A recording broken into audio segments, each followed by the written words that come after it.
오늘 여러분과 함께 공부하게 될 주제는 정보 비대칭이라는 주제입니다. 현실적으로는 이 이명박 정부 출범을 전후해서 여러 가지 괴담이라고 하기도 하고 또 소문이라고 하기도 하고 그런 이야기들이 많이 돌았습니다. 의료보험 민영화 또는 국민건강보험 해체, 민영의료보험 육성, 건강보험 당연지정제 완화 또는 폐지, 이런 평소에는 여러분들이 별로 관심을 두고 있지 않던 하여튼 이상한 용어를 사용한 그런 정책에 대한 소문들이 온라인 중심으로 많이 돌았던 것을 여러분 아시죠? 예. 제가 이런 그 소문들 때문에 많은 기자들이나 또는 시민들이 저한테 질문을 하셨는데, 그때마다 제가 그건 못할 겁니다.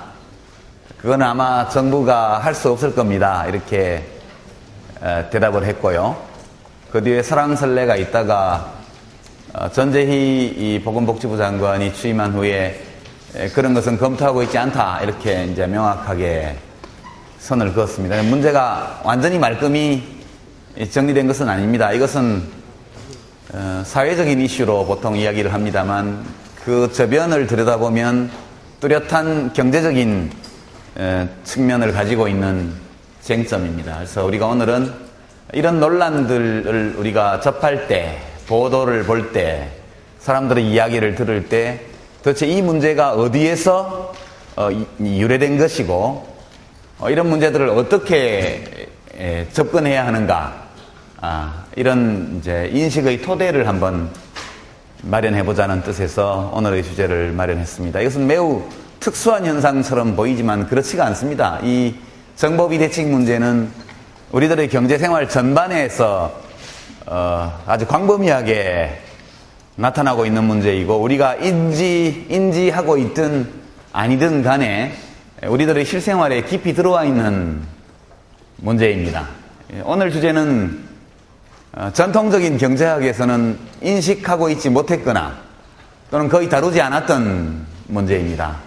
이 정보 비대칭 현상이라는 것이 우리들의 경제생활에 많은 영향을 미친다는 것을 경제학자들이 최초로 이론화한 것은 약 30여 년, 40년 정도 밖에 되지 않는 문제입니다. 이 문제를 다루기 위해서는 먼저 정보 비대칭이 없는 시장부터 한번 보도록 하죠. 우리가 지난 두 차례의 강의에서 여러 번 제가 그림을 그렸지만 우상향하는 공급 곡선과 우하향하는 수요 곡선을 늘 그렸습니다. 그것이 왜 우상향하는지, 왜 우하향하는지에 대해서 제가 정밀하게 여러분에게 기하학적인 또는 이론적인 설명은 하지 않았습니다. 대체로 그냥 그렇게 알고 있자 얘기를 했죠. 나중에 그 문제를 정밀하게 우리가 들여다보게 될 겁니다. 이 두 곡선이 왜 우상향 또는 우하향하는지만 이해를 하면 경제학의 거의 절반을 이해한다고 말해도 될 겁니다. 그래서 오늘도 시간상 그건 다음으로 미루고, 일단 보통 우리가 교과서에서 다루는 완전 경쟁 시장을 다시 보겠습니다. 이 세로축에는 늘 가격이 들어갑니다. 가로축에는 수량이 들어가죠. 공급 곡선은 늘 우리가 이렇게 곡선으로 그리든 직선으로 그리든 마찬가지입니다. 이것은 supply curve, 공급 곡선이고요. 이것은 수요 곡선입니다. demand curve. 만약 어떤 상품 시장에서, A라는 상품이 거래되는 시장에서 A라는 상품에 대한 수요 곡선이 이렇게 생겼고 공급 곡선이 이렇게 생겼다면 우리 사회의 총 수요 곡선, 이 상품에 대한 모든 국민들의 수요, 이것이 이 가격에서는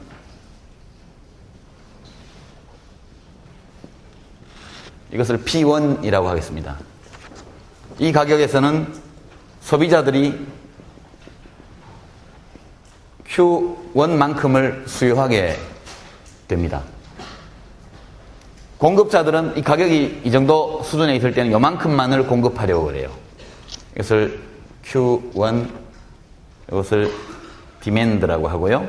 작게 D를 씁니다. Q1S라고 쓰겠습니다. 공급량. 만약 가격이 여기 형성되었다고 하면은 공급자들은 요만큼밖에 공급을 안 하려고 그러고 수요자들은 이만큼을 살려고 그럽니다. 수요는 지나치게 많고 공급은 부족하니까 가격이 올라야겠죠. 예. 소비자들은 더 높은 가격을 누군가 부르더라도 사려고 하고 주식시장에서 똑같은 현상이 나타나는 것과 마찬가지입니다. 그래서 가격은 올라가게 되어 있습니다. 만약 반대로 가격이 P2에 어떤 이유에서건 형성되어 있는 상황이라면 소비자들은 Q2D만큼을 수요하게 될 것이고 공급자들은 Q2S만큼을 공급하려 하겠죠. 그렇지만 이 가격에서는 공급자들이 물건을 다 팔 수가 없어요. 수요가 부족하니까 가격이 내려가야 됩니다. 우리가 우상향하는 곡선과 우하향하는 곡선이 서로 간에 관계를 맺고 있다면 늘 어딘가 교차점에 균형이 있게 마련입니다. 그래서 우리가 이 A라는 상품 시장에서는 결국 균형 가격은 P0, 균형 거래량은 Q0에서 형성된다 이렇게 말합니다. 만약 일시적으로 어떤 이유 때문에 가격이 여기 균형점보다 가격이 높게 형성이 되면 공급 과잉이 일어나고 균형점보다 가격이 낮게 형성되면 수요 과잉이 일어나서 수요와 공급이 각각 반대 방향으로 움직여서 여기를 찾아가게 되어 있습니다. 그래서 이퀄리브리엄, 균형이라고 해서 보통 이렇게 씁니다. 여기가 균형점이 되는 거죠. 균형 가격은 P0, 균형 거래량은 Q0 이렇게 됩니다. 이것은 누가 간섭하지 않아도 그냥 이렇게 되는 거죠. 예. 아담 스미스가 국부론에서 일부러 공익을 달성하려고 누군가 일부러 노력하지 않아도 간섭하지 않으면 저절로 시장에서 사회적 공동선이 저절로 이루어진다. 이렇게 말했을 때는 이 그림을 스미스는 그리지 않았지만 이 그림에서 묘사된 이런 상황을 뒷머리에 두고 말을 한 것이죠. 국가가 여기서는 개입할 필요가 전혀 없습니다. 우리가 스미스의 말을 인용을 하면 우리가 아침에 맛있는 빵을 먹을 수 있는 것은 빵가게 주인이 마음씨가 좋아서가 아니고 돈을 벌려고 하는 그 빵가게 주인의 이기적인 욕망 때문에 우리가 아침에 맛있는 빵을 먹을 수 있는 것이다. 이런 얘기입니다. 이게 이제 완전 경쟁 시장의 일반적인 묘사죠. 근데 이제 이런 시장만 존재한다면 국가는 필요가 없습니다. 적어도 경제 영역에서는. 이것이 완전 경쟁 시장인데 실제 현실에는 이런 시장이 존재하지 않습니다. 우리가 중력의 법칙이 작용하고 있는 이 지구 표면 위에 발을 딛고 살고 있죠. 이 뉴턴이 말한 밝힌 중력의 법칙에 따르면 어떤 물체든 위에서 떨어뜨리면 그죠? 1초마다 9.8m씩 가속되면서 밑으로 떨어지게 돼 있어요. 진공 상태에서 중력이 작용할 때 그렇죠. 우리는 공기 저항이 있는 곳에 살고 있기 때문에 깃털을 떨어뜨리면 바로 수직으로 떨어지지 않고 공기 저항 때문에 옆으로 움직이게 됩니다. 언젠가 떨어지죠. 쇠구슬을 떨어뜨리면 그냥 수직으로 낙하하지만 진공 상태에서 떨어지는 것과는 다릅니다. 그래서 이것은 순전히 이론적으로 생각해 본 것이죠. 실제 이런 시장은 완전히 존재하지 않는다 말할 수 있기는 어렵지만 거의 존재할 가능성이 없습니다. 다만 우리가 자유낙하의 법칙이 그대로 실현되지는 않지만 우리가 사물의 움직임을 이해하기 위해서는 이 중력의 법칙을 그의 존재를 인정하고 그것을 바탕으로 해서 공기저항을 계산하고 이렇게 하면 깃털이 왜 그렇게 궤적을 그리는지를 알 수 있는 것과 마찬가지로 그래서 우리들이 어떤 문제를 관찰하고 분석하고 해석하기 위해서 필요한 기준점과 같은 것입니다. 이런 완전 경쟁 시장이 실제로 성립하려면 어떤 학자들은 한 15가지 정도의 조건이 충족돼야 된다고 말을 하고 어떤 학자들은 한 4가지 정도를 들지만 중요하게 저는 한 6가지 정도의 조건이 충족된다면 이런 시장이 성립할 수 있다. 이렇게 오늘 여러분에게 말씀을 드립니다. 1, 2, 3, 4, 5, 6 이렇게 되어 있습니다. 일단 키워드를 써보죠. 첫 번째 조건은 균질 상품입니다. 두 번째 조건은 무수한 공급자, 수요자입니다. 3번은 자유로운 진입, 퇴출. 4번은 오늘의 주제입니다. 완전한 정보. 완전한 정보. 5번은 외부 효과가 없다. 없을 것. 6번째는 규모의 경제가 없을 것.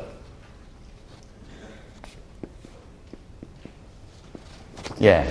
균질 상품, 무수한 공급자, 무수한 수요자, 자유로운 진입 퇴출, 완전한 정보, 외부 효과가 존재하지 않는 것, 규모의 경제가 작용하지 않는 것. 이 무제한적인 반응 속도부터 시작해서 온갖 다른 엄밀한 조건들을 추가할 수 있지만 그것들을 제외하고 중요한 항목들만 보면 6가지 정도의 조건이 필요합니다. 이런 조건이 충족되면 이런 현상이 일어난다는 거죠. 충족되지 않으면 다른 현상이 일어납니다. 각각의 조건이 충족되지 않을 경우에 어떤 일이 벌어지냐를 가지고 각각 아마 수천 편의 박사 논문이 그동안에 탄생했을 겁니다. 이 5번째, 4번째 완전한 정보, 이 조건이 성립하지 않을 때 무슨 일이 벌어지느냐를 밝힌 사람은 노벨 경제학상을 받았습니다. 조지 에클로프라는 사람인데요. 예. 그러니까 경제학에서는 보면 이렇게 아주 순수하게 이론적인 모델을 만들어 놓고 중요한 전제 조건 중에서 어떤 것이 충족되지 않으면 무슨 일이 벌어지느냐를 이론적으로 논증합니다. 그러면 이제 학위 논문이 나오게 되죠. 박사학위 논문을 제일 많이 만든 모델이 이 모델일 겁니다. 하나씩 잠깐씩만 설명을 할까요? 균질 상품. A라는 상품으로 분류되는 모든 상품들은 서로 완벽히 대체 가능하다. 그런 뜻입니다. 그런 상품이 있나요? 혹시 그런 상품을 아는 학생 한번 손 들어보세요.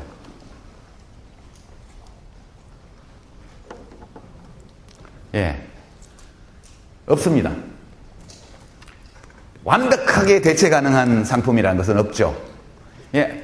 대체로 대체 가능한 상품은 있습니다. 여러분들 삼다수와 무슨 빼어날 수 대체 가능하죠? 똑같은 생수입니다. 그럼 완벽하게 대체되지는 않습니다. 브랜드가 있기 때문에. 어떤 사람은 꼭 삼다수를 찾아요. 그 사람이 고향이 제주도라서 그렇든 다른 이유가 있든 이것을 프레퍼런스라고 합니다. 소비자의 선호. 똑같은 물이 삼다수인데 그 동네에 대형마트가 있고 구멍가게 있는데 꼭 어떤 사람은 구멍가게에서 사요. 좀 더 비싸도. 구멍가게 사장님하고 친구라서. 이런 것도 전부 프레퍼런스입니다. 선호. 그런 것이 없고 상품이 물질적으로 완전히 균질적이라는 얘기입니다. 옛날에는 쌀 시장, 밀가루 시장, 뭐 콩 시장 이런 걸 예를 들었는데 쌀도 완전 대체 안 되죠. 여러분 켈로스 쌀과 국산 무슨 쌀 완전 대체 됩니까? 안 되죠. 국산 쌀 중에서도 경기미 중에도 임금님표 경기미가 있고 뭐 그렇잖아요. 강화쌀이 있고 그죠?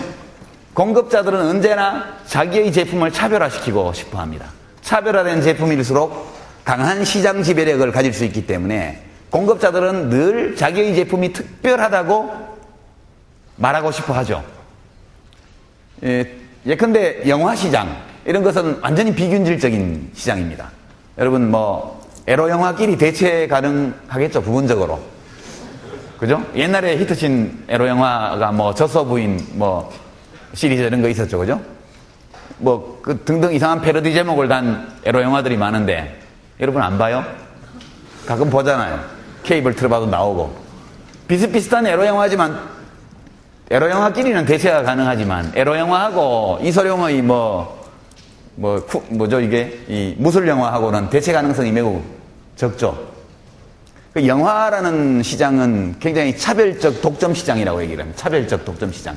영화 한 편 한 편이 완벽히 대체될 수 있는 다른 영화를 갖고 있지 않아요. 책 시장도 마찬가지입니다. 책 시장. 책 하나하나는 다 특별한 상품입니다. 이렇게 각각 하나의 상품이 전부 특화되어 있는 시장을 이 차별적 독점 시장이라고 얘기를 하죠. 자동차 시장도 마찬가지입니다. 벤츠, 메르세데스, 벤베, 페라리 또는 포르쉐, 현대, 닛산, 토요타 이런 회사가 다르고 회사마다 차종 따라 모델이 전부 다 다릅니다. 기능적으로 보면 내연기관이 있고 거기서 연료를 태워가지고 에너지를 만들고 그것이 축을 통해서 전달돼서 바퀴를 회전시키는 운동 형태로 전환되는 점에서는 똑같습니다. 기능적으로는. 그러나 다 다르죠.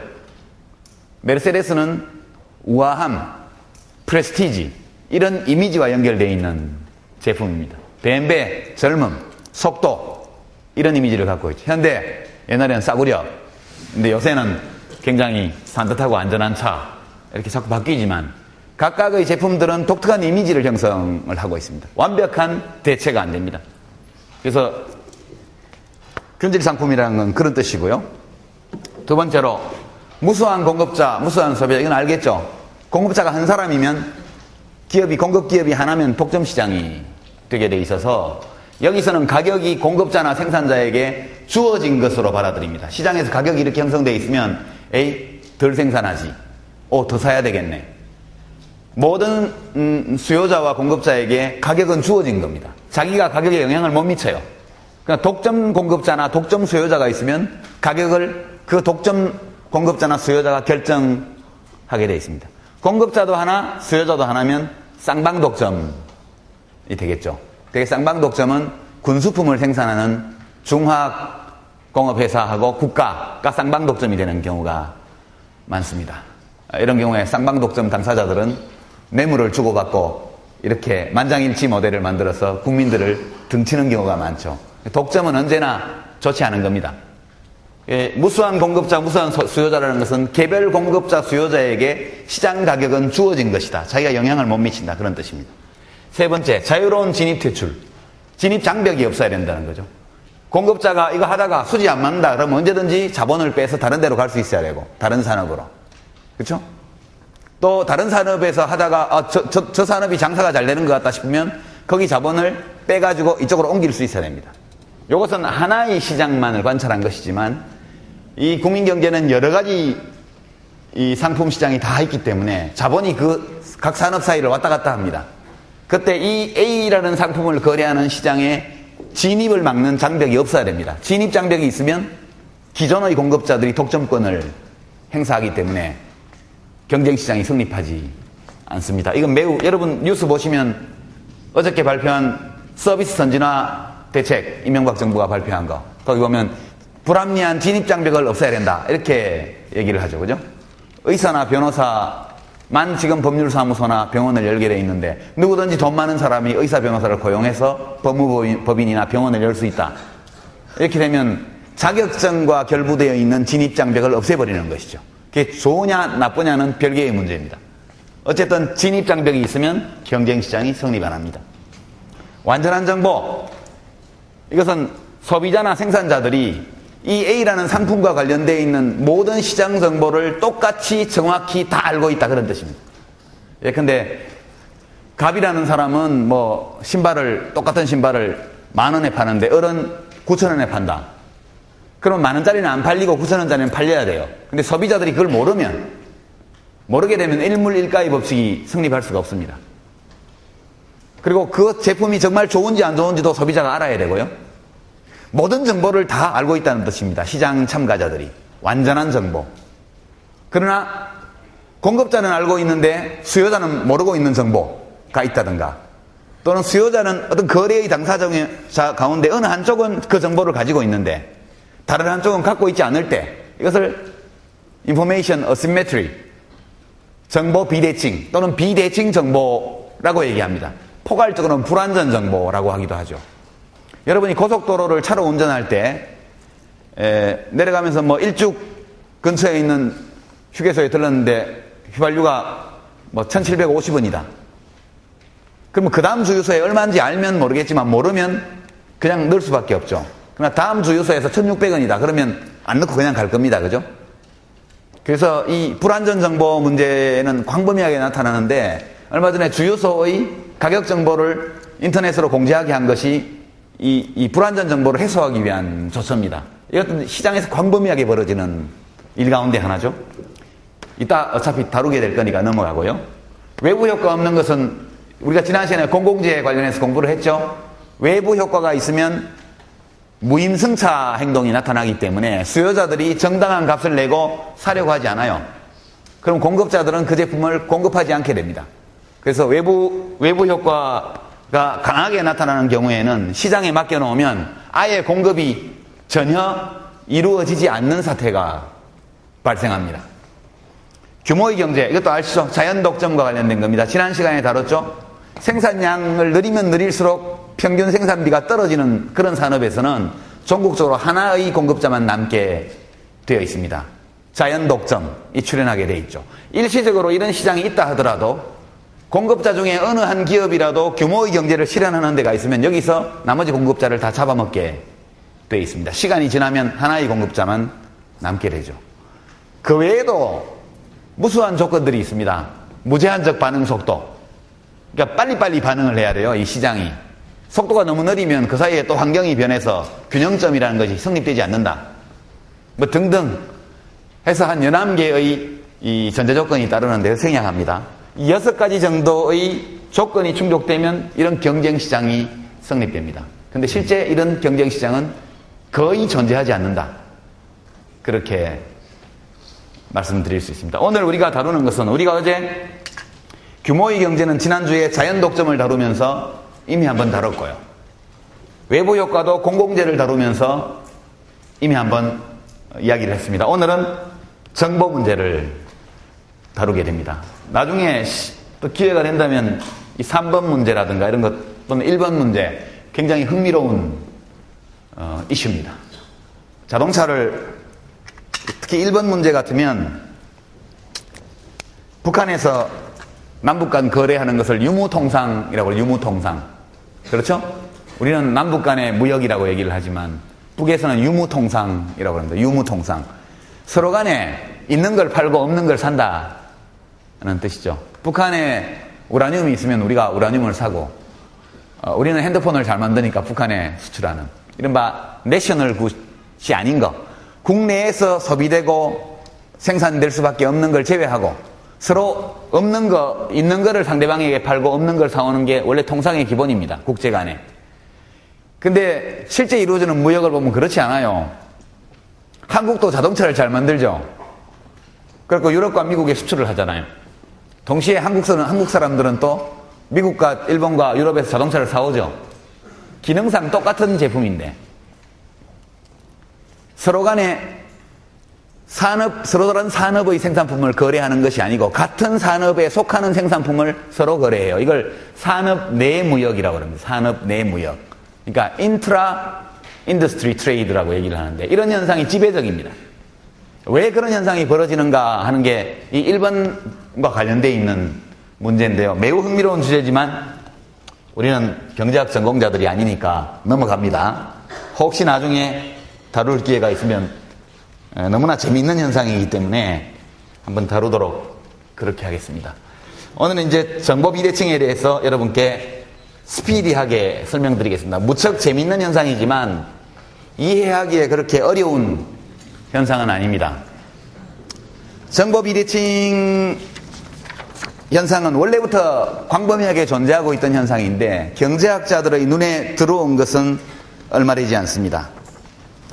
이 정보 비대칭 시장을 그냥 내버려 두면 누군가가 적절히 개입해서 이 정보 불균형을 바로잡지 않으면 이 정보 불균형으로 인한 피해자가 있고 수혜자가 있습니다. 문제가 거기서 끝나는 것이 아니고 시장 그 자체가 완전히 붕괴해버리는 공급자도 망하고 수요자도 망하는 그런 사태가 발생하게 됩니다. 굉장히 충격적인 이론이었는데요. 처음에 등장했을 때는 이것이 아담 스미스의 조화론적 세계관을 다 망가뜨리는 그런 겁니다. 아까 6가지의 완전 경쟁 시장을 성립시키는 조건들이 어느 하나라도 충족되지 않으면 누군가 일부러 애쓰지 않아도 저절로 모든 사람들이 이기적 욕망에 따라서 행동하면 사회적 공동선이 이루어진다는 이 아담 스미스의 조화론적인 세계관이 다 무너지는 겁니다. 이건 이미 무너졌죠, 이론적으로는. 여러분, 뷰티풀 마인드라는 영화 혹시 보신 학생 있나요? 예. 거기 보면 존 내시라는 정신분열증을 앓던 사람이 노벨상을 받습니다. 그 사람이 20대에 쓴 논문 때문에 노벨상을 60대가 돼서 50대, 60대가 돼서 노벨상을 받게 되죠. 대학원생 시절에 쓴 논문입니다.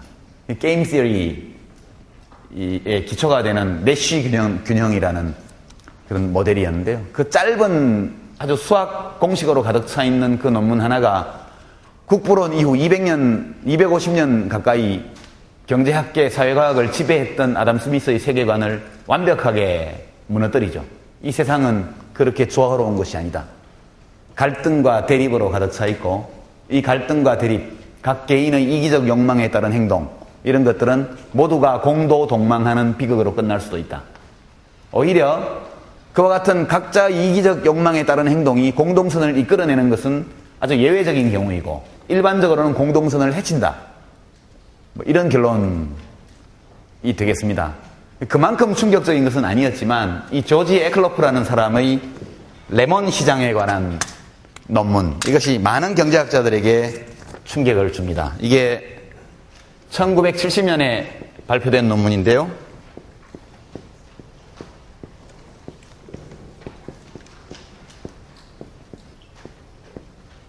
조지 에클로프라는 미국 경제학자입니다. 이 사람이 1970년에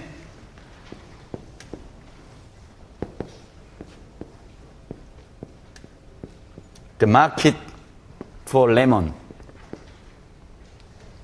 이라는 논문을 발표합니다.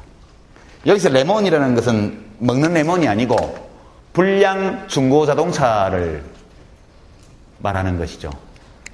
그 사람이 이 논문에서 불량 중고 자동차라는 걸 발음하기가 굉장히 어려우니까 약칭을 레몬으로 한 겁니다. 그래서 매우 흥미로운 논문인데요. 여기에서 이른바 정보 비대칭과 역선택이라는 문제를 이론화해서 제기하게 됩니다. 이 사람은 이 공로로 해서 2001년도 노벨 경제학상을 다른 두 사람과 함께 공동 수상하는 명예를 얻게 되죠. 이 조지 에클로프의 이 문제의식은 아주 간단한 겁니다. 여러분이 중고차를 사려고 한다고 한번 가정해 보죠. 어디를 갑니까? 중고차 전시장을 가겠죠. 가서 딜러를 만납니다. 가격을 물어보고 몇 년도형인지 물어보고 확인해보고 사고가 있었는지 알아보고 그리고 시승을 또 해볼 수 있겠죠. 시운전을. 그리고 그래도 못 믿어서 딜러에게 물어봅니다. 이 차 사고 난 적 있어요? 없죠. 엔진 상태 어때요? 좋죠. 그래서 돈을 주고 삽니다. 한 달도 못 가가지고 펜벨트가 끊어지고 오일이 새고 이런 일이 막 벌어집니다. 왜 이런 일이 벌어지냐 하면 그 중고차의 상태에 대해서 딜러는 굉장히 정확히 알고 있습니다. 그렇죠? 딜러는 전문가니까 알고 있죠. 이게 엔진이 썩었다 아니다 이것은. 그 중고차를 딜러에게 제공한 사람도 자기 차 상태를 알고 있죠. 사고가 났는지 안 났는지. 그렇지만 사는 사람은 확인할 길이 없죠. 그러니까 중고차를 사는 사람은 누구나 어떻게 생각하냐면 이 차는 불량일 가능성이 많다. 이렇게 생각하고 값을 깎으려고 그럽니다. 이 거래에 응하는 사람이라면 당연히 자기 차가 불량이라는 걸 아는 사람은 그 값에 팔겠죠. 그러나 자기가 정말 차를 잘 관리해서 썼다가 차를 팔려고 하는 사람은 그 값에 안 팔려고 그럴 겁니다. 그러니까 공급자는 차에 대한 정확한 정보를 갖고 있습니다. 그러나 구매하려고 하는 사람은 정확한 정보를 알지 못하기 때문에 아무리 팔려는 사람이 좋은 차라고 정보를 줘도 믿어야 될 이유가 없습니다. 일단 의심하는 게 이익이죠. 이런 일이 반복되다 보면 중고차 시장에서 좋은 차는 사라지게 됩니다. 제값을 못 받기 때문에 중고차를 팔려는 사람이 차를 더 오래 타거나 아는 사람에게 팔거나 이렇게 돼서 일반 시장에서 좋은 차가 사라지게 되고 오로지 레몬, 불량품만 시장에 나오게 됩니다. 그래서 소비자들이 처음에는 계속 사다가 시간이 좀 지나면 중고차 시장에 유통되는 모든 자동차는 다 불량이다, 레몬이다 이렇게 되면 중고차 시장 자체가 위축되어서 사라지게 되는 것이죠. 이건 역선택이라는 정보 비대칭이라는 이런 것처럼 어떤 것을 거래하는데 거래의 두 당사자가 있고 그 당사자들이 그 제품에 대해서 서로 다른 정보를 갖고 있는 상황, 또는 한쪽은 정확한 정보를 가지고 있고 다른 한쪽은 그런 정보가 없는데 정확한 정보를 가지고 있는 사람이 제공하는 정보를 거래 상대방이 믿어야 될 아무런 인센티브가 없는 경우, 이런 경우에 정보 비대칭이 발생했다고 얘기를 합니다. 이 정보 비대칭이 발생하면 좋은 것은 원래 시장에서 거래될 때는 좋은 것, 우수한 것이 선택되는 과정입니다. 그래야 그것이 제대로 돌아가는 시장이죠. 불량품은 퇴출되고 우량 상품이 거래돼야 마땅한 거죠. 그게 효율적인 시장입니다. 그런데 이 시장은 좋은 상품은 시장 밖으로 밀려나고 시장 안에는 나쁜 상품만 남게 되어 있습니다. 이것이 adverse selection이라고 얘기합니다. 역선택.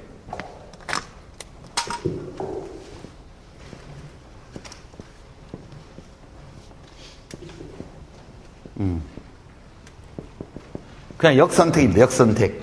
뒤집어진 선택이다. 수은 선택이 아니고, 수은 선택, 좋은 것이 선택되는 그런 과정이 아니고, 선택이란 것은 원래 나쁜 걸 제끼고 좋은 거를 뽑는 걸 선택이라고 그러는데, 이 경우에는 역선택, 나쁜 것이 뽑히는 거죠. 이해할 수 있겠습니까? 이 상황을? 여러분, 어렵지 않죠?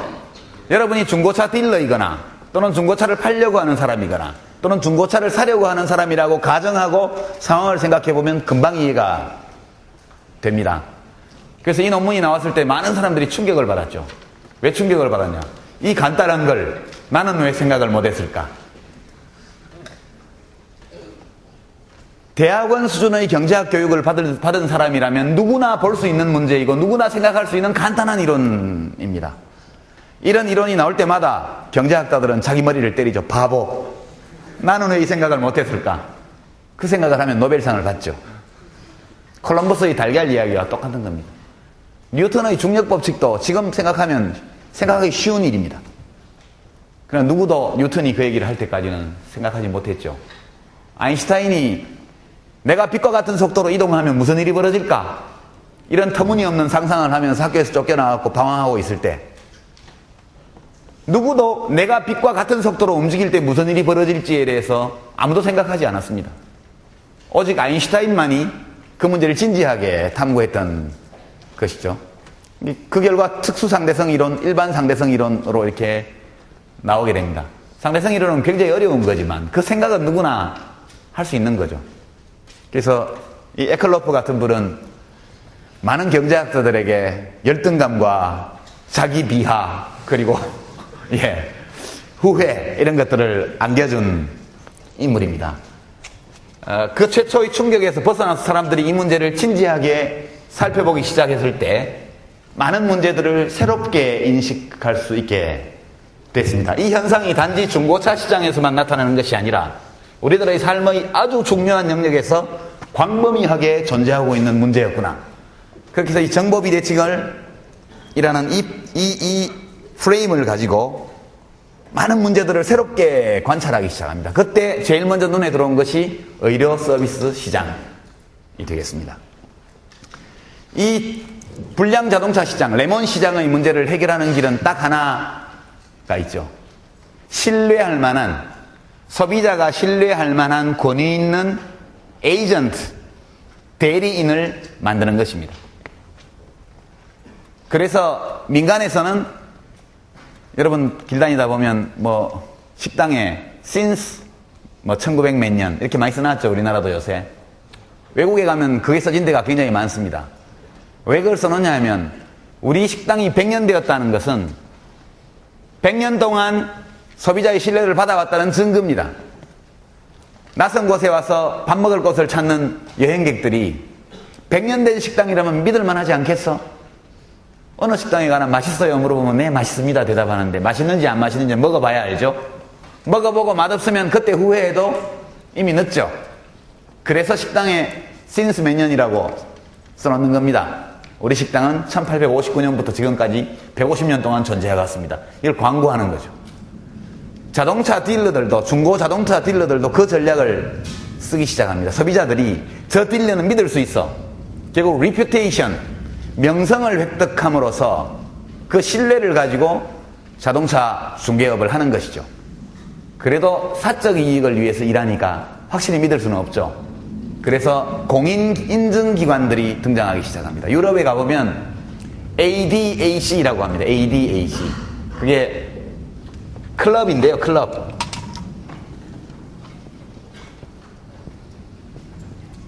이 독일에서 맨 먼저 만들어진 클럽입니다. 이게 원래는 알게마인의 도이체 아우토 클럽인가 그래요. 그러니까 독일 자동차를 모는 독일 사람들의 모임, 뭐 이런 정도 뜻이겠죠. 클럽 동호회 비슷한 겁니다. 여기에서 중고자동차 인증 사업을 합니다. 그러니까 이 ADAC의 회원들은 그 서비스를 받을 수가 있어요. 자동차를 살 때. 그래서 그 시운전을 한다고 자동차를 몰고 가서 저 ADAC의 어느 지점에 가가지고 사무실에 가서 테스트를 요청을 하면 그 엔지니어가 나와가지고 테스트를 다 해준 다음에 평가서를 써줍니다. 그 딜러들이 거짓말을 하기가 매우 어려워. 이런 식으로 리퓨테이션을 확실히 가지고 있는 에이전트를 형성함으로써 이 레몬 시장이 붕괴하는 위험으로부터 소비자와 공급자를 지킬 수 있는 거죠. 이런 원리로 대응을 합니다. 의료 서비스 시장은 레몬 시장과 보다 훨씬 더 정보 불균형 문제가 심각합니다. 우리 일반 운전자들은 자동차에 대한 전문 지식이 없기 때문에 이 자동차가 좋은지 나쁜지를 정확하게 판단할 수는 없습니다. 그러나 운전해보면 악셀 밟을 때 가속이 잘 돼야 되고 브레이크 밟을 때 부드럽게 써야 되고 서울의 자유로 같은 데를 달리거나 인천공항 고속도로를 달릴 때 핸들을 놓으면 자동차가 똑바로 가야 됩니다. 핸들을 놓을 때 핸들이 돈다든가 이러면 조향장치에 이상이 있죠. 이런 정도의 판단력은 있습니다. 근데 여러분이 어느 날 갑자기 배가 아파요. 무지하게. 왜 아픈지 압니까? 뒷골이 땡겨요. 원인이 뭔지를 모릅니다. 자기 몸에 대해서. 갑자기 우울해지고 친구들이 미워지고 선생님이 원망스럽고 이런 우울증 초기 증세가 생길 때 그것이 왜 그런지를 사람들은 모릅니다. 자기의 건강이 이상이 생겼을 때 그 이상이 생긴 원인이 무엇인지를 일반 환자들 또는 의료 서비스 수요자들은 판단할 수 없습니다. 서로 짐작한다 하더라도 이 증세에 어떤 의료 서비스가 필요한지, 얼마만큼 필요한지, 어떤 약품이 처방돼야 되는지를 여러분 압니까? 모르죠? 여기 혹시 약대 학생이나 의대 학생이 있습니까? 손 한번 들어보세요. 약학대학이나 의과대학 없나요? 약대 의대생들도 모를 거예요. 예. 여기서는 소비자 주권이 성립할 수 없습니다. 소비자 주권이라는 것은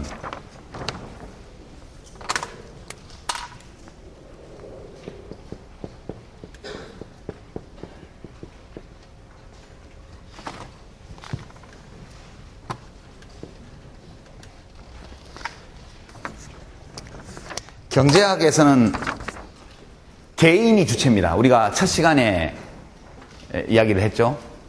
이 경제인이란 이 개인은 자기에게 무엇이 좋고 무엇이 나쁜지, 나에게 무엇이 쾌락이고 무엇이 고통인지를 잘 아는 존재로 가정했습니다. 그걸 모른다면 그 사람을 대신해서 누군가가 판단해줘야죠.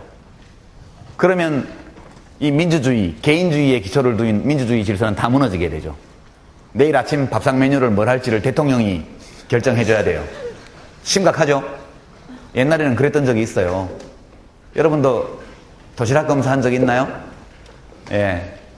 이 선생님이 학교를 다닐 때에는 선생님이 점심시간에 도시락 검사를 했습니다. 그래서 보리쌀이 일정 이상 섞여 있지 않으면 벌을 받았죠. 예. 쌀밥만 먹으면 무슨 병에 걸린다는 교육을 엄청 받았고요. 분식이 몸에 좋다고 해서 엄청나게 국수를 먹으라고 장려를 했습니다. 박정희 대통령 시절입니다. 국민들의 밥상 식단까지도 국가가 통제하는 시절이 있었습니다. 물론 식량 부족 때문에 있었던 일이죠. 우리는 경제학에서는 개인이 자기 자신에 대해서 잘 판단할 수 있다는 전제를 두고 지금까지 얘기를 했습니다. 이 완전 경쟁시장이든 뭐든 시장이 성립하려면 어떤 개인이 소비자로서 하는 선택에 대해서 누구도 간섭해서는 안 되죠. 그걸 간섭하기 시작하면 자본주의 시장경제는 다 무너지게 되어 있습니다. 국가가 의사결정을 해야 되기 때문에. 근데 이 우리가 상정한 경제인이라는 개인은 완벽한 존재가 아니에요. 완벽한 존재라고 가정했지만 많은 결점을 가지고 있는 존재입니다. 때로는 진짜 자기에게 도움이 되는 것이 뭔지를 모를 때도 있고 잘못 판단할 때도 있고 이 의료 서비스의 경우처럼 나에게 무엇이 필요한지를 전혀 알지 못하는 경우도 매우 많습니다. 실제로 나에게는 좋은데 내가 좋은지를 모르는 거, 이런 것을 가치제라고 합니다. 가치제라고 그러는데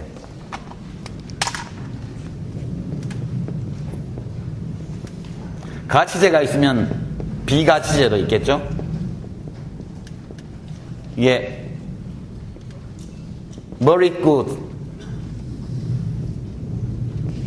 이게 이제 demerit goods라고 합니다. 교과서에는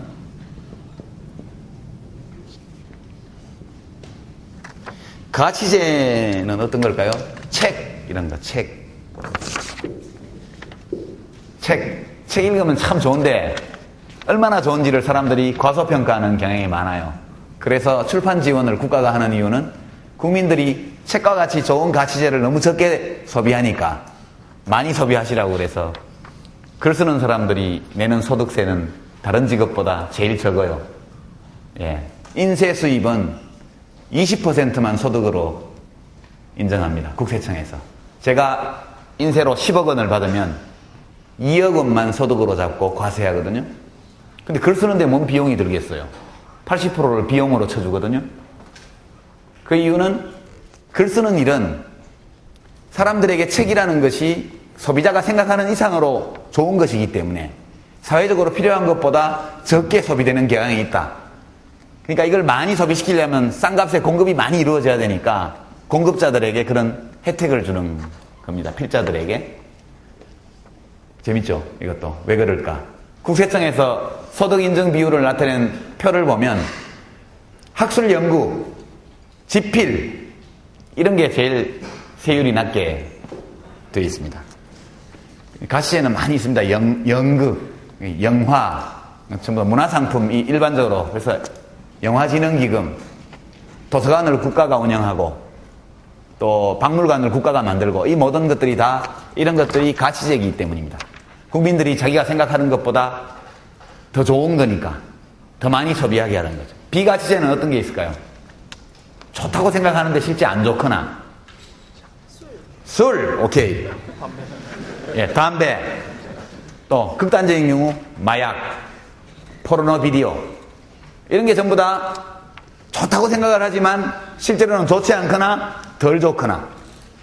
비가치제는 규제합니다. 규제. 세금 매기고, 그죠? 예, 담배값 올린다 그러면 흡연자가 봉이냐 그렇게 하는데 봉이 돼야 됩니다.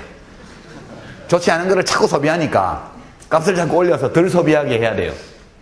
술도 마찬가지고 각종 마약 이런 건 전부 다 비가치제에 해당합니다. 이야기가 엇길로 갔는데 오늘은 그거 다루는 게 아니고 예, 정보 비대칭을 다루는 거니까.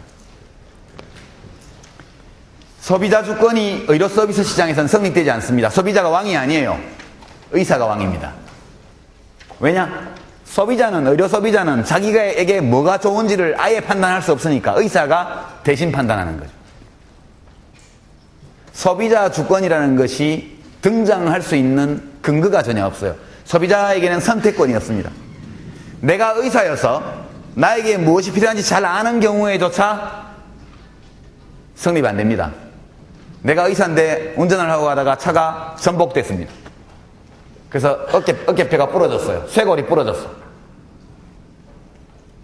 야, 이 쇄골 치료는 현대아산병원의 김 박사가 진짜 잘한다. 이걸 내가 알아요. 그걸로 가야 돼요. 그냥 내가 사고 난 것이 충청남도 홍성군이다. 가겠어요? 못 가지. 못 가는 겁니다.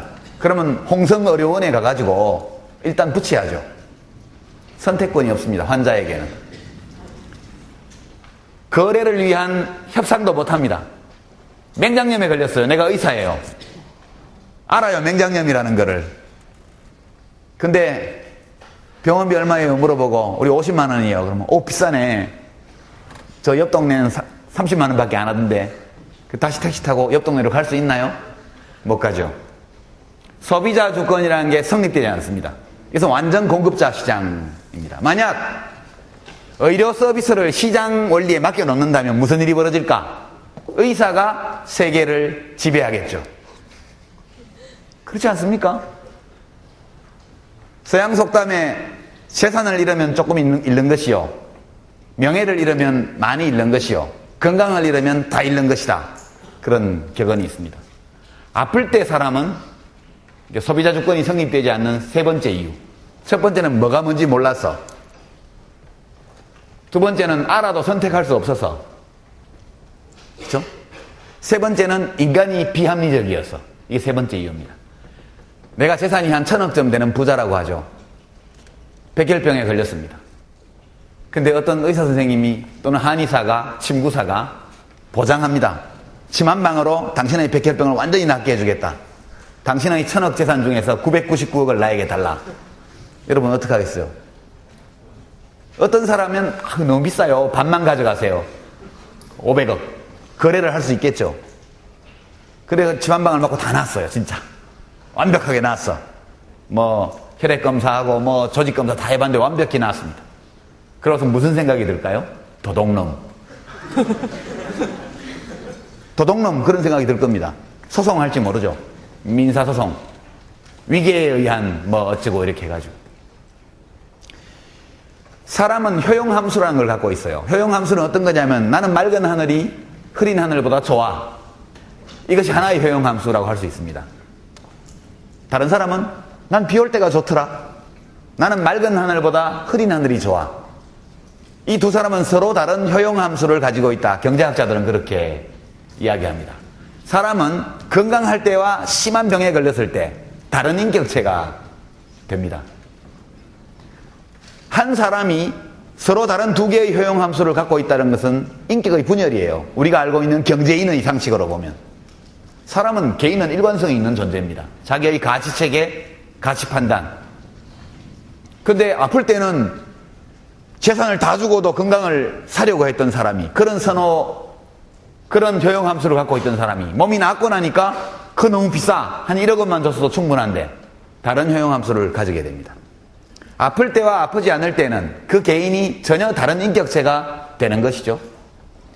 그러니까 아플 때 맺은 계약은 낫고 나면 자기가 한 계약이 아니에요. 그건 다른 사람이 한 계약이지. 사실상.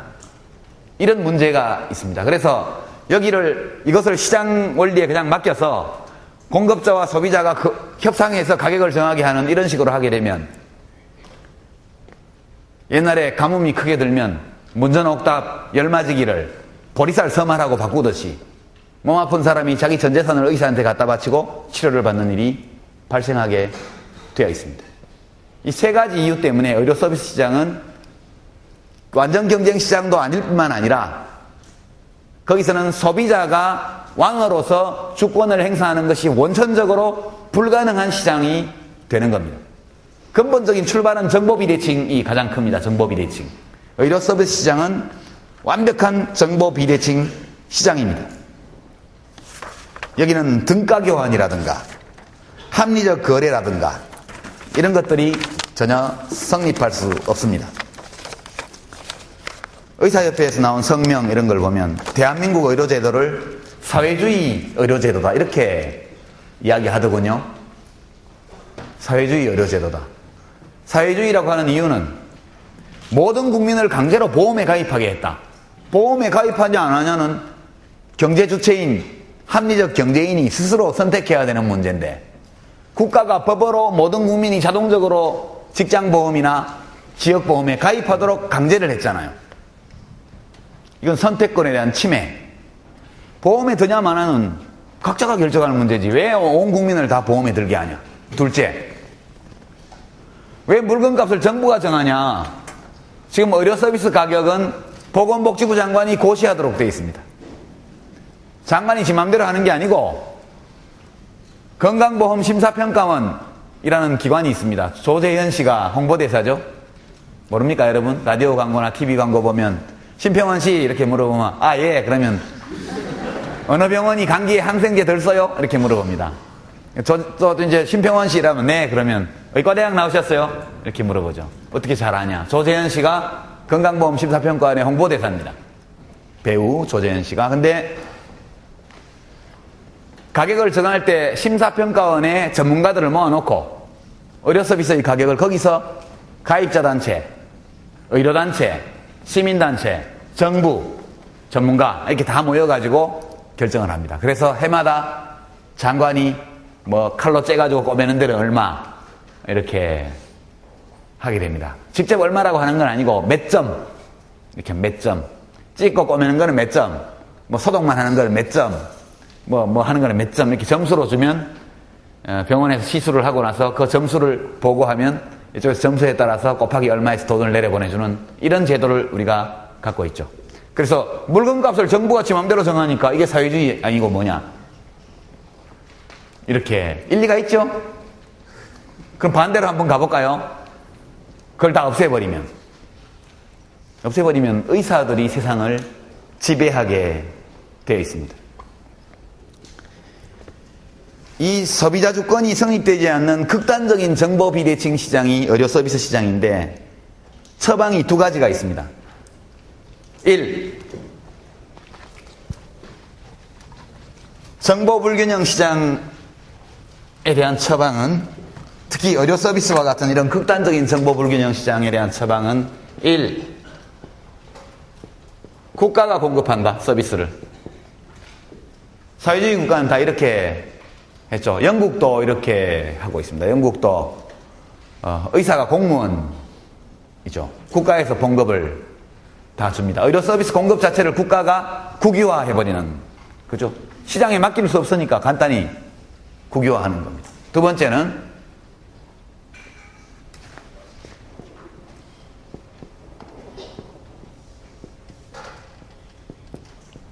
민간 공급자를 허용하고 동시에 가격 규제를 하고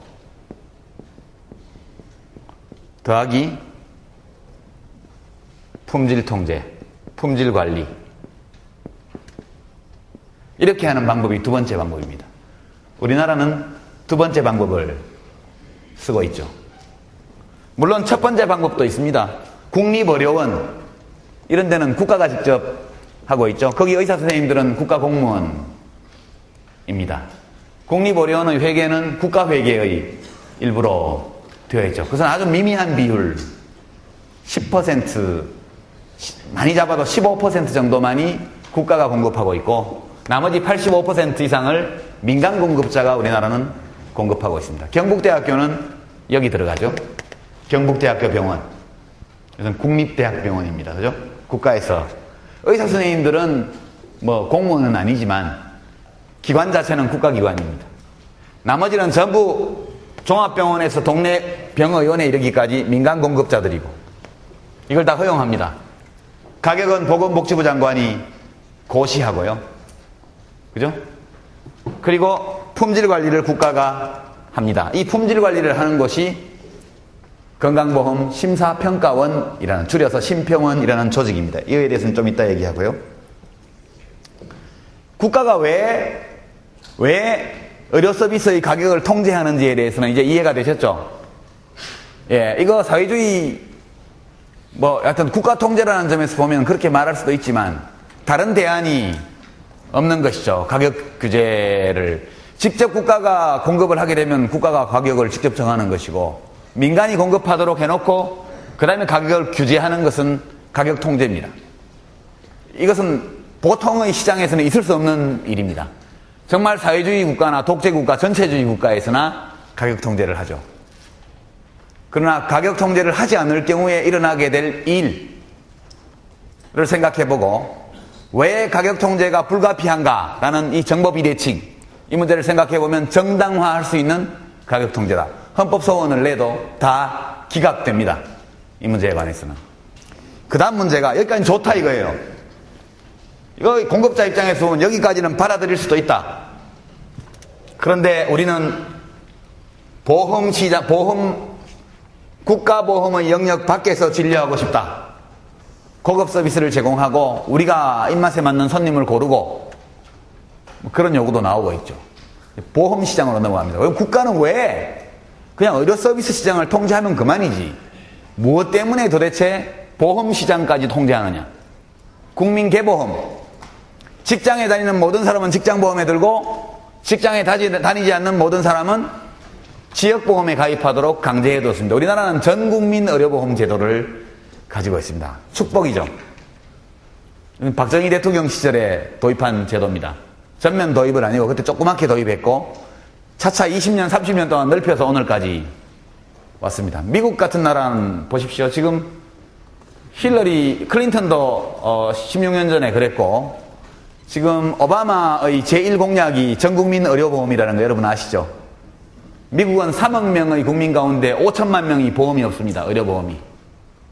보험료는 치료비는 우리나라 10배 정도 됩니다. 의료 서비스 가격과 건강보험에 대한 국가 개입과 통제가 제일 적은 나라가 미국입니다. 미국은 전 세계에서 제일 높은 국민 의료비를 지출하고 있고 국민 건강 수준은 OECD에서 꼴찌입니다.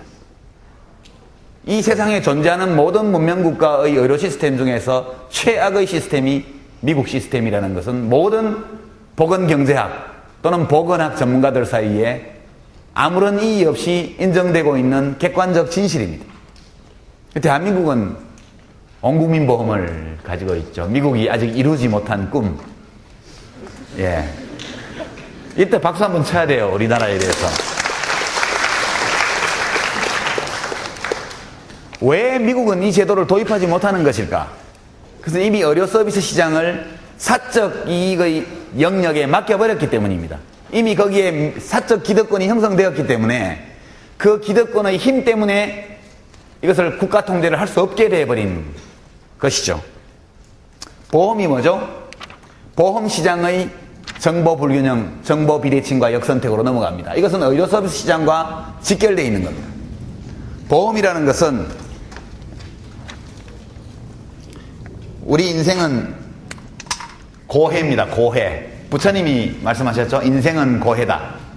경제학자들은 이렇게 말합니다. 인생은 위험의 바다와 같다. 위험.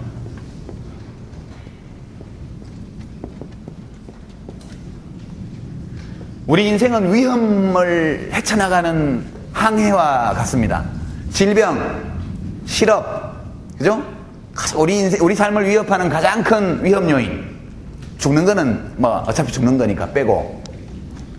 질병, 사고, 산업재해, 그 다음에 실업자가 되는 거, 소득이 없어지는 거. 굉장히 큰 위험이죠.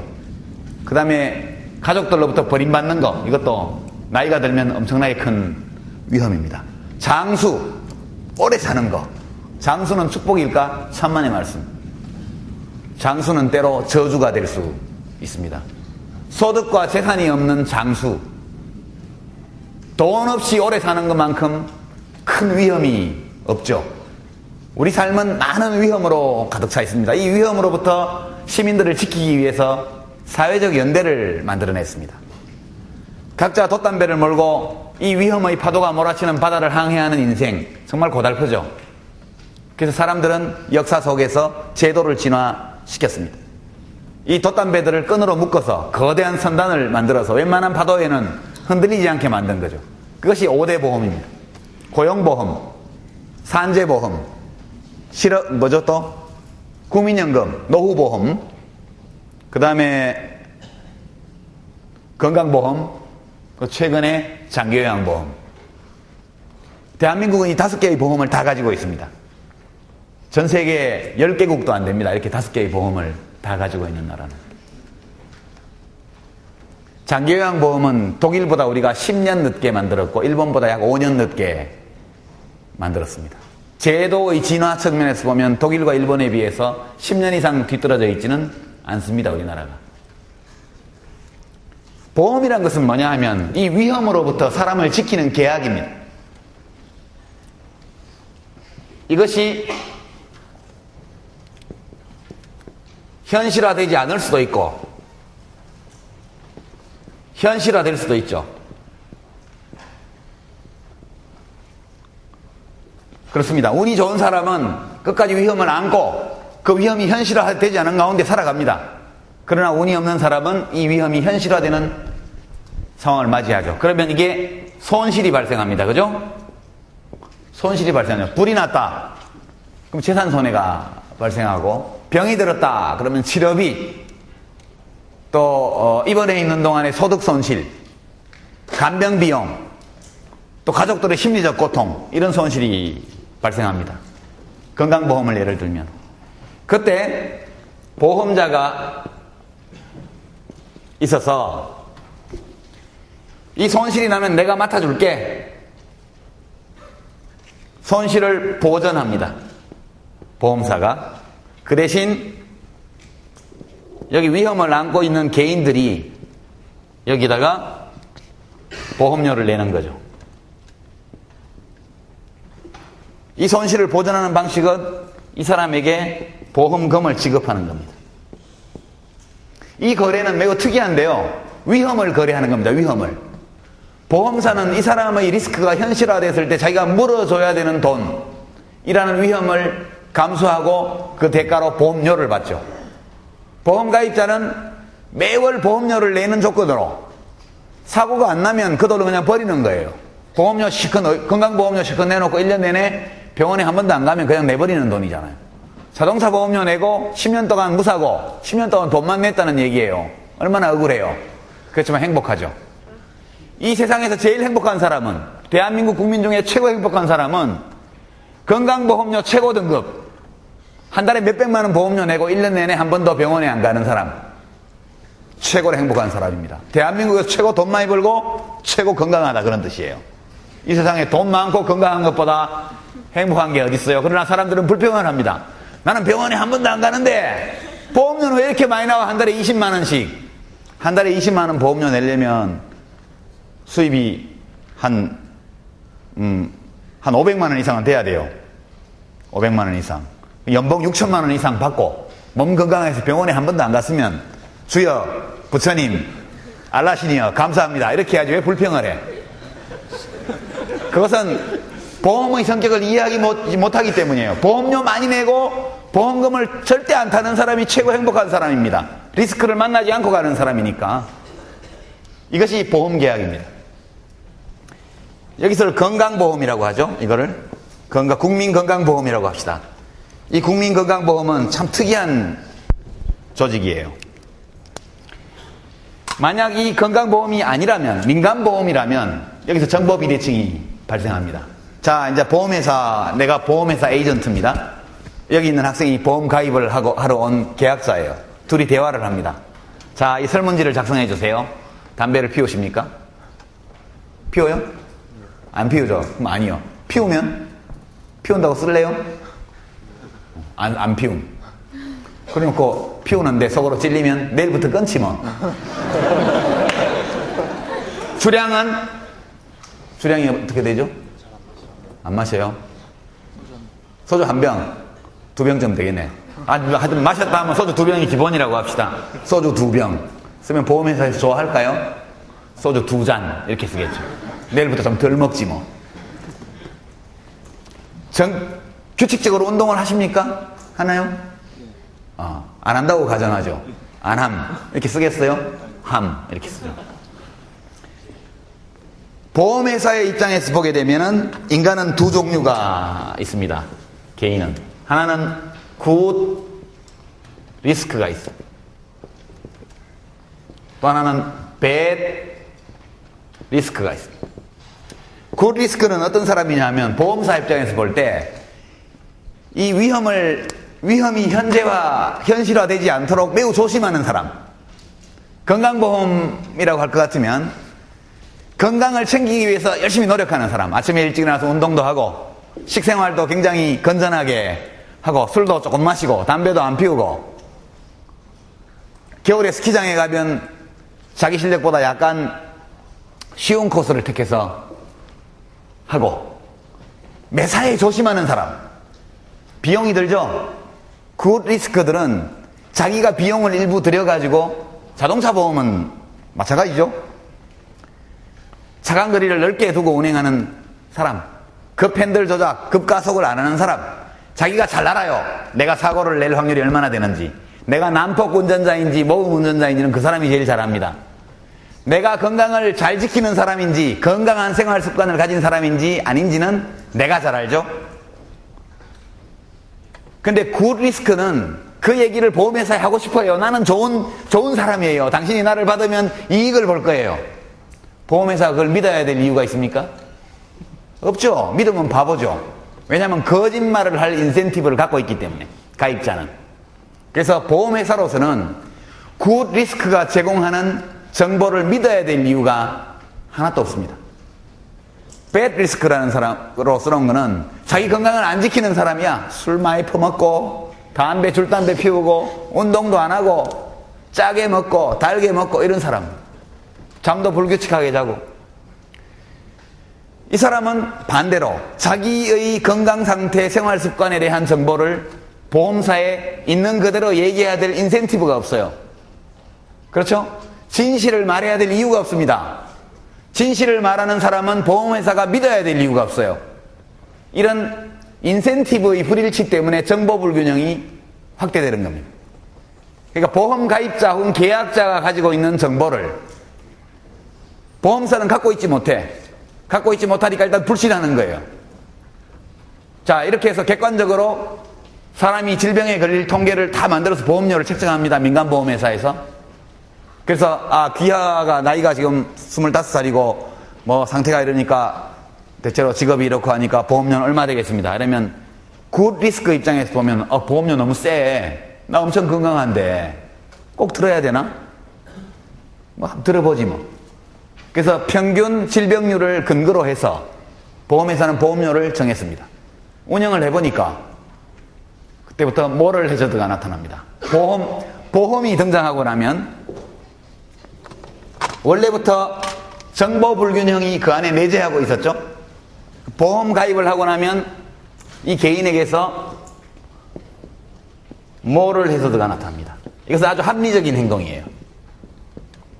이게 왜 이런 말을 쓰게 되는지 난 잘 모르겠는데, 해저드라는 건 골프 코스에서 워터 해저드 뭐 이런 거 장애물이라는 뜻입니다. 모럴 해저드라는 건 뭐냐면 어떤 보험에 가입함으로써 그 사람이 보험이 없을 때에 비해서 위험한 행동을 하게 되는 현상, 이걸 모럴 해저드라고 합니다. 이것은 보험 용어예요. 무슨 과소비한다고 뭐라 그러고 그러는데 뇌물 받아먹고 공무원이 이런 게 모럴 해저드가 아니에요. 이걸 우리말로 도덕적 해이 이렇게 번역하니까 뭐 좀 윤리적으로 좀 이상한 행동을 하면 그걸 도덕적 해이라고 그러는데 전혀 관계없는 말입니다. 도덕적 해이는 지극히 합리적인 행동입니다.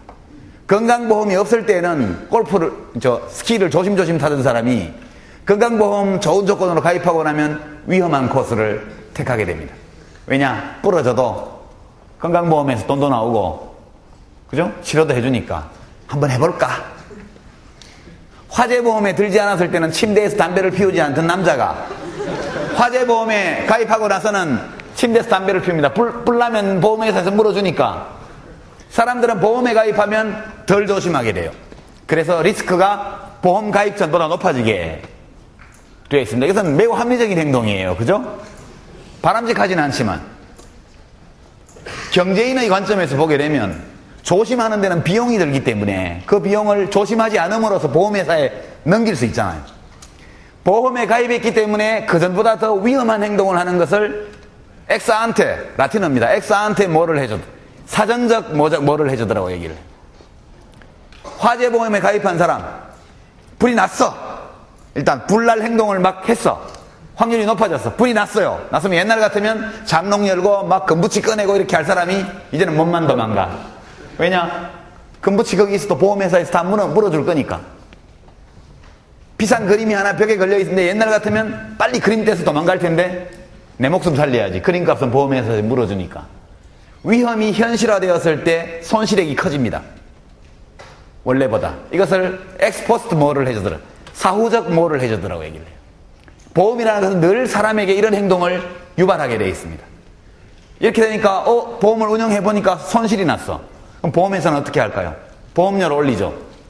사고율이 원래 예측했던 모델보다 높았다. 가입자들이 보험료를 더 내십시오. 올려요. 올리면 제일 먼저 열받는 사람이 누굴까요? good risk. 나는 사고 안 치려고 그렇게 조심을 했고 병원에도 안 갔고 불도 안 냈는데 보험료를 올린단 말이에요. 열받았어. 계약 해지. 베스트 리스크가 나가버려요. 가입자 중에 최고로 사고율이 낮은 사람 이 탈퇴합니다. 그럼 이제 good risk 또는 그냥 bad risk, worst risk도 있겠죠. 최악의 가입자. 그런 사람들은 더 남게 되죠.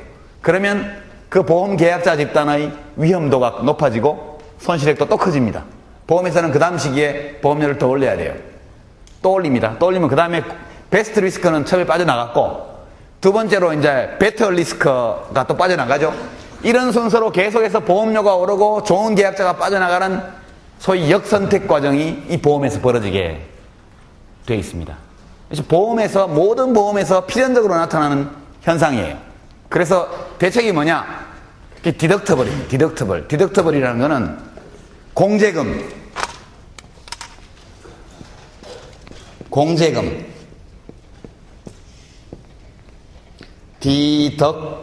디덕터블 이렇게 씁니다. 디덕터블.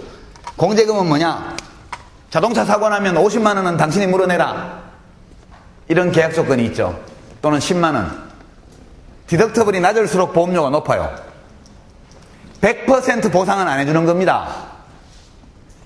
부주의해서 사고가 나면 사고 낸 사람도 일정 부분 손해보게 하는 거예요. 이런 걸로 모럴 해저드를 방지합니다. 그래서 자동차 보험에도 본인 부담이 있죠. 공제금. 건강보험에도 본인 분담금이 있죠.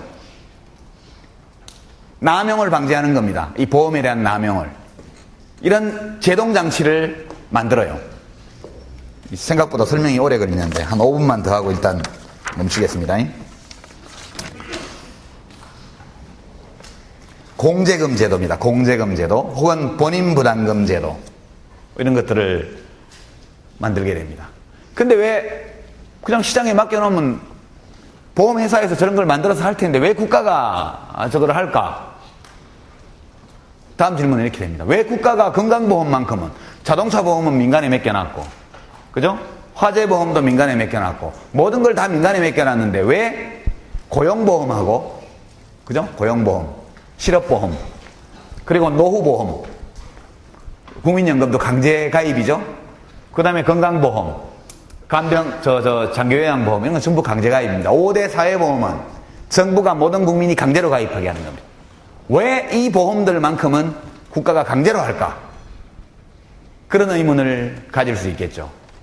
강제로 하는 데는 3가지 정도의 이유가 있습니다. 이것은 건강보험에만 적용되는 것이 아니고 일반적으로 사회보험에는 다 적용되는 이유입니다. 왜 수많은 삶의 위험을 대비하는 여러 가지 형태의 보험 가운데 이 5가지만큼은 국가가 나서서 모든 국민이 가입하도록 강제하는 것일까? 첫 번째,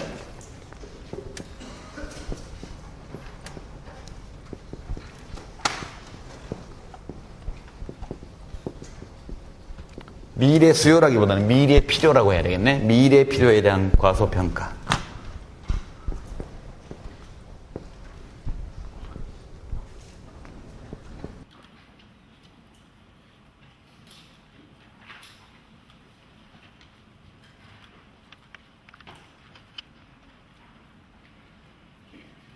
행운과 불운에 대한 주관적 판단. 세 번째는 사회적 연대, 이 세 가지 이유 때문에 강제보험을. 첫 번째는 뭐냐? 인간은 현재를 사는 존재입니다. 과거를 돌아보고 미래를 예측하기도 하지만 우리가 발딛고 있는 이 시간은 언제나 현재예요. 현재가 제일 중요해요. 똑같은 금액의 돈이라도 내일 100만 원과 오늘 100만 원은 가치가 달라요. 심리적으로.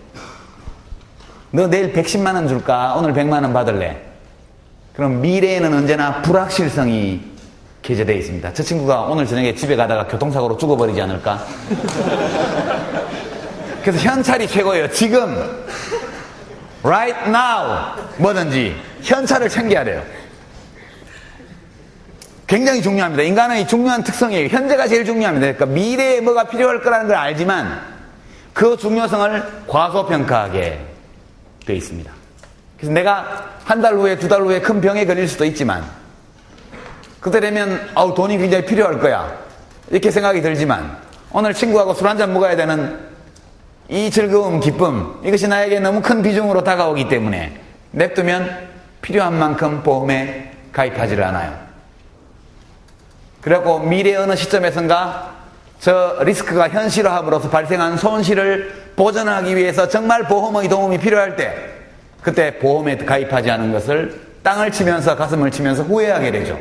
인간은 그런 존재입니다. 그래서 국가가 대신 결정해 주는 것이죠. 너 가입해. 이렇게. 가입 안 하면 빨간 딱지 붙이고 경고장 보내고 기분 나쁘죠? 보험에 가입하건 말건 내 자유인데 네가 왜 간섭해? 인터넷에 들어가 보면 국민연금 폐지해라. 지금까지 내 돈 안 받아도 좋으니까 앞으로 걷어가지 마라. 이런 글들이 막 올라 있는데 실제 그렇게 하면 엄청 열받을 거예요.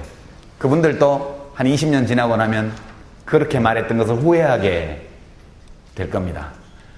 사람마다 다 달라요. 현재의 필요, 현재의 쾌락, 미래의 필요, 미래의 쾌락 이것을 비교할 때 어떤 할인율, 이자율을 써서 디스카운트 하느냐가 사람마다 다릅니다. 신중한 사람은 미래에 대해서 적지 않은 비중을 주는 대신 경박한 사람은 오늘의 100%의 가점을 주게 되죠. 그러니까 개미와 배짱이의 우화에서 배짱이에 해당하는 사람도 분명히 있거든요. 그래서 배짱이든 개미든 모두 다 오늘 버려들인 것의 일부를 국가에다가 갖다 내라. 이렇게 명령하는 것이 사회보험입니다. 두 번째는 행운과 불행에 대한 주관적 환상입니다. 난 괜찮을 거야. 난 괜찮을 거야. 사람들이 로또를 사는 것 똑같은 이유입니다. 로또에 당첨될 확률은 주관적으로 생각하는 것보다 훨씬 낮아요. 그런 것 때문에 이 환상 때문에 사행산업이 살죠. 예. 그래서 인간의 삶의 일부입니다. 불운이 나를 찾아올 것이라는 또는 행운이 나를 찾아들 것이라는 것은 통계학적으로 이미 주어져 있는 경우가 많습니다. 고혈압 유병률, 나이 40이 되었을 때 고혈압에 걸릴 확률 통계적으로 이미 나와 있습니다. 몇 프로. 또는 당뇨에 걸릴 확률 몇 프로 딱 나와 있어요. 성인 100명 가운데 몇 명은 반드시 걸립니다. 통계학적 진실이죠. 그러나 내가 그 3% 4% 안에 나는 안 들어갈 거야. 사람들은 누구나 그렇게 생각합니다. 들어가죠. 이런 행운과 불운에 대해서 이것이 통계학적으로 주어져 있고 그것이 누구에게 찾아들지 아무도 모릅니다. 그러나 높은 고등교육을 받은 사람들조차도 조사를 해보면 행운이 자기에게 찾아올 것이라는 것을 훨씬 더 많이 믿고 있습니다. 내버려두면 사회적으로 필요한 것보다 훨씬 적은 사람만이 보험에 가입하게 됩니다. 이 두 번째 이유. 세 번째는 사회적 연대. 이 건강보험 또는 국민연금 다 마찬가지입니다만 상당히 재밌어요. 여기서는 비용이 듭니다. 그죠? 그 다음에 서비스를 주죠? 서비스는 현금 서비스도 있고 현물 서비스도 있고 여러 가지가 있습니다. 이 사회보험은 비용을 국민들에게 징수해서 이걸로 국민들에게 서비스를 합니다. 근데 서비스를 하는 원리는 뭐냐? 필요에 의해서 합니다. 필요에 따라서. 그죠? 아픈 사람에게는 치료를 해줍니다. 1000만원짜리 치료비가 드는 병에 걸린 사람은 1000만원짜리 치료를 해주고 10만원짜리 치료로 충분한 사람한테는 10만원짜리 치료를 해줘요. 그 사람이 보험료를 얼마나 냈건 상관없이 아주 공산주의 원리입니다. 능력에 따라 일하고 필요에 따라 분배받는다. 이게 마르크스가 얘기한 공산당 사회의 이상적인 질서인데요. 그 앞부분은 모르겠지만 뒷부분은 확실히 공산당 같아요. 필요에 따라서 배분한다. 건강보험은 특히 그렇습니다. 그 사람이 아픈 정도에 따라서 그 질병의 심각성에 따라서 서비스를 제공합니다. 비용은 어떻게 징수하냐? 이건 능력에 따라서. 무슨 능력? 지불 능력에 따라서. 많이 버는 사람은 많이 내고 적게 버는 사람은 적게 내는 원리로 조직합니다. 이거 참 정의롭지 못하죠? 비용을 징수하는 원리와 서비스를 제공하는 원리가 완전히 달라요. 원래 자본주의 시장 원리라는 것은 많이 낸 놈은 많이 가져가고 적게 낸 놈은 적게 가져가고 안 낸 놈은 못 가져가고 이것이 시장 원리입니다. 그러나 우리 사회보험, 특히 건강보험은 지불 능력에 따라서 내도록 되어 있습니다. 지불 능력은 뭐냐? 소득, 재산 이런 거죠. 지불 능력을 알려주는 지표는 소득 그리고 재산입니다. 직장가입자는 소득에 따라서 일정 비율을 납부합니다. 지역가입자는 소득과 재산을 모두 감안해서 이게 많을수록 보험료도 많아집니다.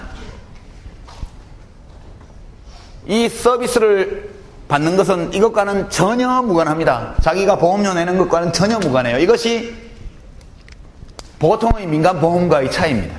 이것이 사회적 연대죠. 이 건강보험이라는 것은 잘 벌고 건강한 사람이 상대적으로 못 벌고 아픈 동시대인들을 도와주는 사회적 연대거든요. 이 솔리데리티라는 것은 프랑스 혁명의 기본 정신 중에 하나죠. 솔리데리티, 연대입니다. 연대. 우리는 치열한 경쟁 사회에 살고 있지만 각자가 경쟁하면서 함으로써 해결할 수 없는 많은 문제들을 안고 있다는 사실을 역사적 경험 속에서 자기의 삶 속에서 발견해냅니다.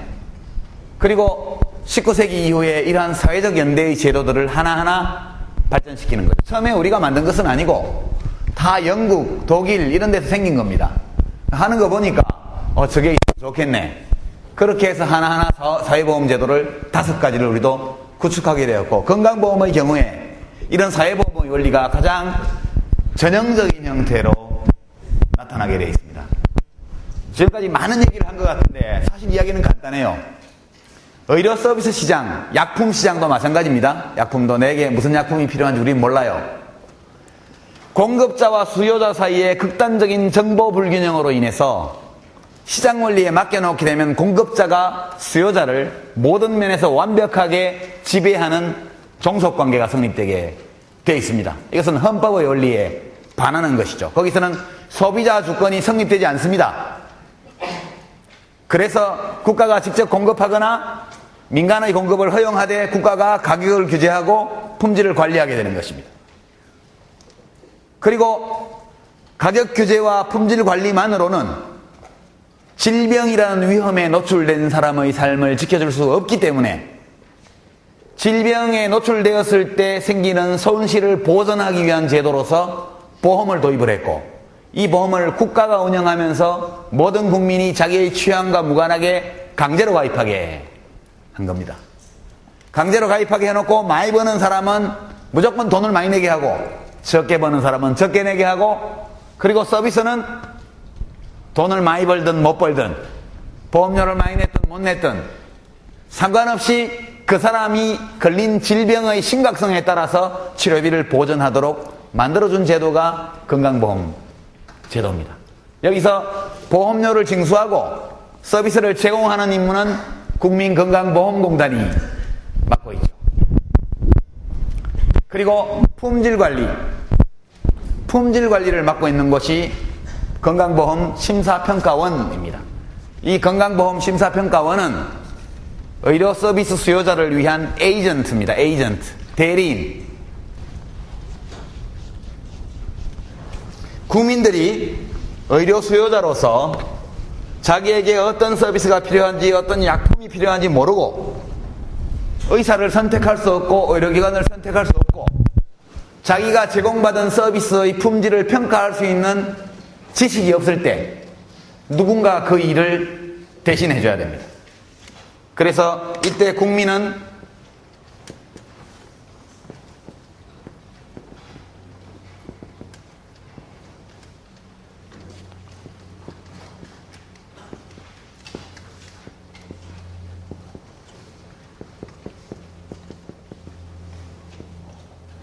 여기는 에이전트가 됩니다. 위임한 위임자 혹은 주인인 국민들을 대신해서 건강보험공단과 심평원이 에이전트 역할을 합니다. 이 사람들이 의료기관이 제공하는 서비스의 품질 관리를 해요. 평가를 합니다. 그래서 심사평가원이에요. 여기서 하는 일이 뭐냐? 내가 병원에 가서 수술을 받았는데 적정한 진료를 받았는지 적정한 비용을 냈는지를 알고 싶을 때 심평원에 이메일로 딱 넣으면 답장이 바로 오죠. 귀하는 적정한 진료를 받으셨습니다. 귀하는 과잉 진료를 받으셨습니다. 귀하는 적정한 진료를 받았지만 납부하지 않아도 될 치료비를 얼마 납부하셨습니다. 이렇게 딱 나옵니다. 그리고 병원들이 나한테 10만원짜리 치료를 해주고 혹시 건강보험공단에 100만원을 청구하지 않았을까? 그것은 곧 국민에게 10만원짜리 서비스를 주고 100만원을 받아가는 거니까 도둑질이죠. 그래서 수진자 조회를 합니다. 가끔 여러분 그런 엽서를 받을 겁니다. 귀하는 모일에 어느 병원에서 어떤 치료를 받으셨습니다. 맞습니까? 이렇게 묻는 게 옵니다. 난 그 병원에 간 적이 없는데 그런 게 왔어요. 그럼 누군가 내 주민등록번호를 도용해서 가라로 서류를 꾸며서 돈을 받아갔을 수 있죠. 그러면 저는 그 병원에 간 적이 없는데요. 딱 보내면 심평원에서 바로 조사가 들어갑니다. 어느 병원이 감기에 항생제를 많이 쓰느냐? 감기에는 항생제를 쓰지 않죠. 항생제는 세균을 죽이는 겁니다. 감기는 바이러스가 옮기는 거죠. 감기가 염증을 일으켜서 기관지염이나 폐렴으로 연결될 가능성이 농후할 때 이때 항생제를 쓰는 것이죠. 항생제는 균에게 내성을 길러주는 거기 때문에 함부로 쓰면 인체에 굉장히 큰 악영향을 미치게 됩니다. 그래서 소위 상기도 감염, 의사들은 감기를 상기도 감염, 기도 윗부분이 감염됐다 그런 상기도 감염 이렇게 쓰는데 거기에 항생제를 처방하는 것은 의학적으로 전혀 의미 없는 일일 뿐만 아니라 특히 아이들의 경우에는 그 항생제 내성을 세균에게 길러주기 때문에 잘못 처방하게 되면 굉장히 해롭습니다. 그래서 제가 장관을 할 때 부임하자마자 항생제 처방률을 공개했죠. 그 전에 공개해야 되는데 안 하고 있어서 시민단체가 소송 걸어가지고 공개 청구 소송에 져가지고 항소하겠다 그래서 그거 왜 항소합니까? 그냥 합시다 이래가지고 그때부터 지금 공개를 하고 있습니다. 처음에 했더니 100% 병원도 있었죠.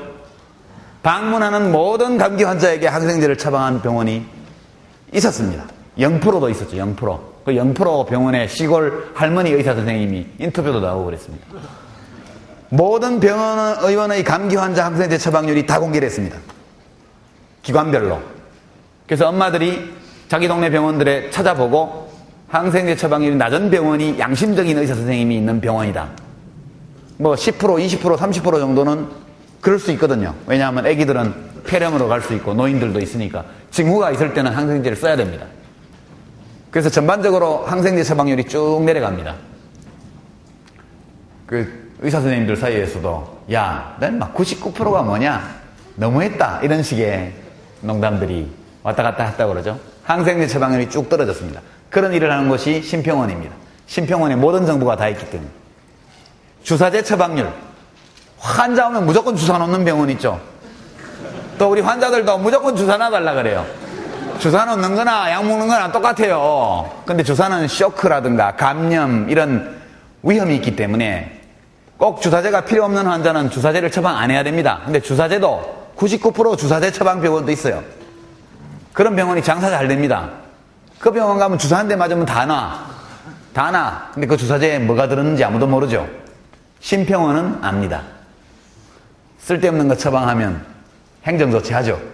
그런 일을 심평원이 합니다. 뿐만 아니라 종합병원 중에 어떤 곳이 간호사를 많이 확충하고 있고 서비스가 좋은가, 뭐 이런 것도 하죠. 소비자들이 선택권이 없는 시장이지만 그래도 제한적인 선택권이라도 행사할 수 있도록 각종 정보를 수집하고 가공하고 처리해서 공개하고 알리고 활용하도록 하는 것이 심평원의 일이죠. 얼마 전에 심평원 원장을 어떤 민간병원 이사장을 하면서 그동안에 심평원과 소송도 붙고 행정조치도 당하고 이런 분을 심평원장으로 임명을 했더군요. 심평원 노조는 굉장히 얌전한 노조입니다. 주로 여자들이고 또 약사들이기 때문에. 근데 거기서 몸에다 줄 묶고 옥상에서 내려오고 완전히 엄청난 싸움이 벌어져서 결국 사퇴를 했죠. 심평원장이. 그 일은 비유적으로 말하면 동네 불량배를 파출소 소장으로 임명한 거하고 거의 비슷합니다. 그분의 인격을 내가 폄하하려는 게 아니고 원리상 그렇다는 거죠. 재벌 회사의 구조조정 본부장을 공정거래위원장으로 임명한 것과 비슷하죠.